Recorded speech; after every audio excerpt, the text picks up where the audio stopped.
नमस्कार, मैं हूं राहुल शर्मा। आप देख रहे हैं एसपी9 न्यूज। स्वागत है आपका हमारे इस खास प्रोग्राम में। प्रोग्राम की शुरुआत मैं कर रहा हूं उत्तर प्रदेश के सीएम योगी आदित्यनाथ से। जी हां, उत्तर प्रदेश के सीएम योगी आदित्यनाथ ने एक बयान के जरिए अखिलेश यादव पर बुरी तरह से निशाना साधा है। और सबसे बड़ी बात है कि उन्होंने अपने बयान में पूरे यादव परिवार को घसीट लिया है और अपने बयानों के जरिए उन्होंने पूरे यादव परिवार पर निशाना साधा है।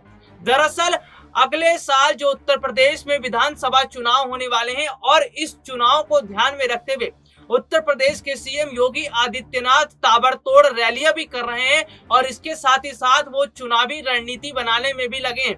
लेकिन अगर मैं बात करूं, जो बयान उत्तर प्रदेश के सीएम योगी आदित्यनाथ की तरफ से आया है वो ये बताता है कि किस तरह से योगी आदित्यनाथ उत्तर प्रदेश की जनता को ये बताना चाहते हैं कि अब जो समय है उसको देखते हुए न सिर्फ जो है बीजेपी की तरफ जो वोटर्स हैं वो जाएं, बल्कि वो ये भी देखें कि इससे पहले की जो सरकारें थी उन्होंने किस तरह से वहां के लोगों के लिए काम नहीं किया था। चलिए अब मैं खबर की तरफ रुख करूंगा और आपको बताऊंगा उत्तर प्रदेश के सीएम योगी आदित्यनाथ ने क्या बयान दिया है। दरअसल मेरे पास वो रिपोर्ट है जिसमें उन्होंने बयान दिया था और रिपोर्ट के जरिए मैं आपको समझाऊंगा।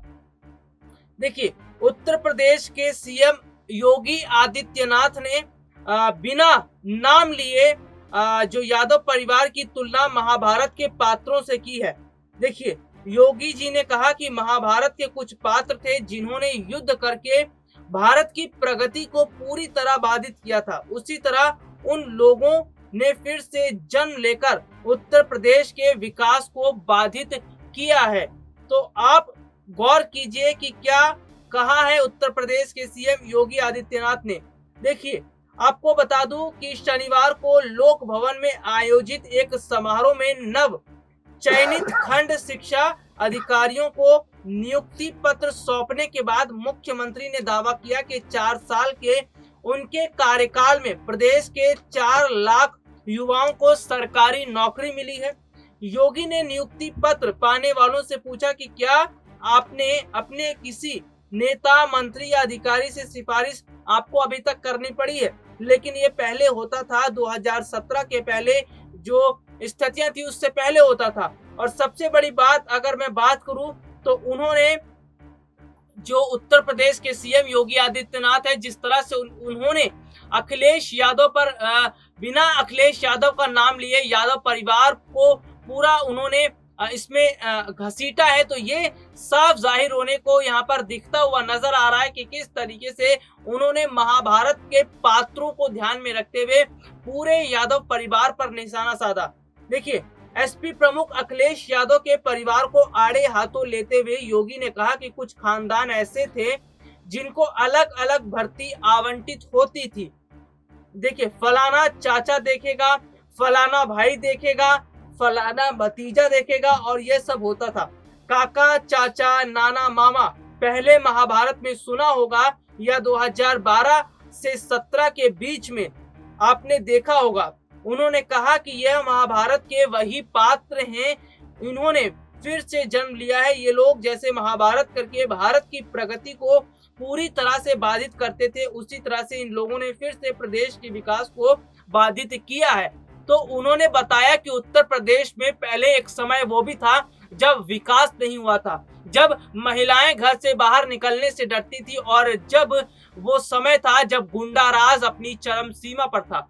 आए दिन रंगदारी, पैसा वसूली, गुंडागर्दी और बड़े बड़े माफियाओं का खौफ उत्तर प्रदेश में देखने को मिलता रहा है। और सबसे बड़ी बात तो यह कि जिस तरह से उत्तर प्रदेश का वो माहौल था, वहां की जनता उस माहौल को नहीं भुला पाई होगी। लेकिन अगर बात की जाए कि जब से उत्तर प्रदेश का जो शासन है वो योगी सरकार ने अपने हाथों में लिया है, तब से न सिर्फ गुंडाराज उत्तर प्रदेश से खत्म हो गया, बल्कि वहां पर जो भ्रष्टाचार था या फिर अन्य तरह की जो गैर कानूनी गतिविधियां होती थी वो भी अब खत्म होती हुई नजर आ रही हैं। आपको बता दूं कि उत्तर प्रदेश के सीएम योगी आदित्यनाथ अगले साल जो विधानसभा चुनाव होने वाले हैं उस चुनाव को जीतने के लिए तमाम तरह की रणनीति बना रहे हैं। इसके साथ ही उत्तर प्रदेश के सीएम योगी आदित्यनाथ को ये बात अच्छी तरह से पता है कि किस तरह से दोबारा से चुनाव में उन्हें जीत हासिल करनी है और वोटर्स को अपनी तरफ करना है। खैर, अगर मैं यहाँ पर बात करूं समाजवादी पार्टी प्रमुख अखिलेश यादव की, तो अखिलेश यादव की सरकार में स्थितियां क्या थी ये किसी से छुपी नहीं है। अखिलेश यादव की सरकार में, जी हां, अखिलेश यादव की सरकार में ही गुंडाराज अपनी चरम सीमा पर था। अखिलेश यादव की सरकार ही थी जब महिलाएं घर से बाहर निकलने से डरती थी। अखिलेश यादव की सरकार ही थी जहां पर पुलिस काम नहीं करती थी, और वो अखिलेश की सरकार ही थी जहां पर पुलिस जो है वो आम लोगों की फरियाद नहीं सुनती थी। ये था अखिलेश सरकार के जो शासन का माहौल, उस समय क्या स्थितियां थी ये आज मैंने आपको बताया। लेकिन अब स्थितियां क्या हो गई हैं, अब आप ये भी समझिए। दरअसल आज जो स्थितियां हैं वो बिल्कुल विपरीत हैं। अगर कहा जाए तो तस्वीरें आज उलट दिखाई पड़ती हैं, क्योंकि आज गुंडाराज उत्तर प्रदेश में खत्म हो चुका है। बड़े बड़े जो बाहुबली थे, जो बड़ी बड़ी रंगदारी वसूला करते थे, आज उनके हाथ पांव फूल जाते हैं रंगदारी वसूलने में। आज उनका गुंडाराज खत्म हो गया है। आलम तो ये है कि जिस तरह से बड़े बड़े गैंगस्टर जो खुलेआम फिरौती करते मांगते थे और गोली बंदूकें चलाया करते थे, वो आज अपने अपने घरों में चुप कर बैठे हैं, आज अपने अपने अड्डों के अंदर छुप कर बैठे हैं। और सबसे बड़ी बात अगर मैं यहाँ पर करूंगा तो जिस तरीके से देखिए मुख्तार अंसारी की अगर हम यहाँ पर बात करें, तो मुख्तार अंसारी जो पंजाब में इस वक्त हैं जेल में, और उनको लाने की जो कोशिश की जा रही है उत्तर प्रदेश की सरकार द्वारा, तो ये साफ तौर पर नजर आता है कि उत्तर प्रदेश की सरकार अब किसी भी अपराधी को बख्शने के मूड में नहीं है।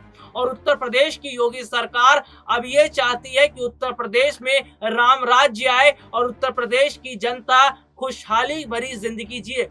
और सबसे बड़ी बात तो यहाँ पर ये भी देखिए कि उत्तर प्रदेश में जो अगले साल विधानसभा चुनाव होने वाले हैं, उस चुनाव से पहले जो स्थितियां उत्तर प्रदेश से सामने आई हैं वो ये बताती हैं कि अब की बार फिर से उत्तर प्रदेश विधानसभा चुनाव में योगी सरकार की जीत होती हुई नजर आ रही है।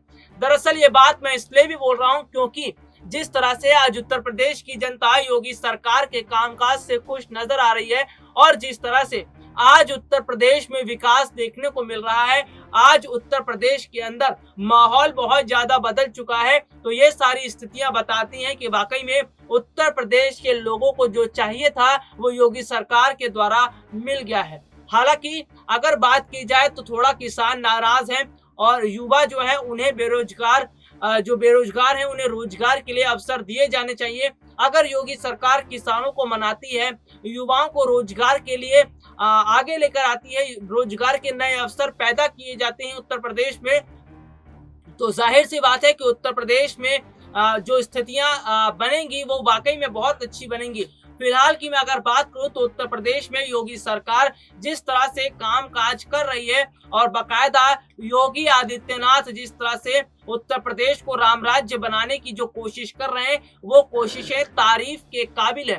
क्योंकि अगर बात की जाए तो उत्तर प्रदेश की जनता को राम राज्य ही चाहिए। और इतना ही नहीं, उत्तर प्रदेश में अयोध्या का जो मामला है, और अगर बात की जाए तो उत्तर प्रदेश में एक बार फिर से जो है वो रामलला वहां पर विराजित हुए और रामलला को उनका अधिकार भी मिला। तो ये सारी चीजें हैं कि राम मंदिर जो है वहां पर अब बनना शुरू होगा।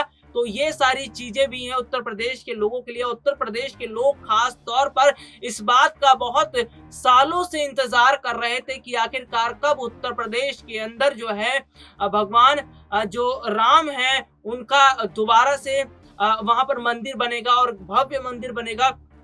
बहुत जो है कोशिशें की गई थी, और ऐसे में योगी सरकार के रहते हुए जिस तरह से अयोध्या निर्माण कार्य जो है शुरू होने वाला है, तो ये वाकई में उत्तर प्रदेश के लोगों के लिए बहुत अच्छी खबर होगी। लेकिन अगर बात की जाए तो उत्तर प्रदेश जो चुनाव का माहौल है वो ये बताता है कि इस बार उत्तर प्रदेश में योगी सरकार के जीतने की संभावनाएं लगभग 100% है, क्योंकि उत्तर प्रदेश की जनता आज योगी सरकार से खुश भी है और विपक्षी पार्टियों के पास कोई मुद्दा भी नहीं है। तो कुल मिलाकर अगर देखा जाए तो विपक्ष भले ही कितनी भी कोशिशें कर ले, विपक्ष भले ही जितनी भी रणनीतियां बना ले, लेकिन उनकी रणनीतियां कामयाब नहीं होंगी। फिलहाल के लिए आज मुझे इजाजत दीजिए, नमस्कार।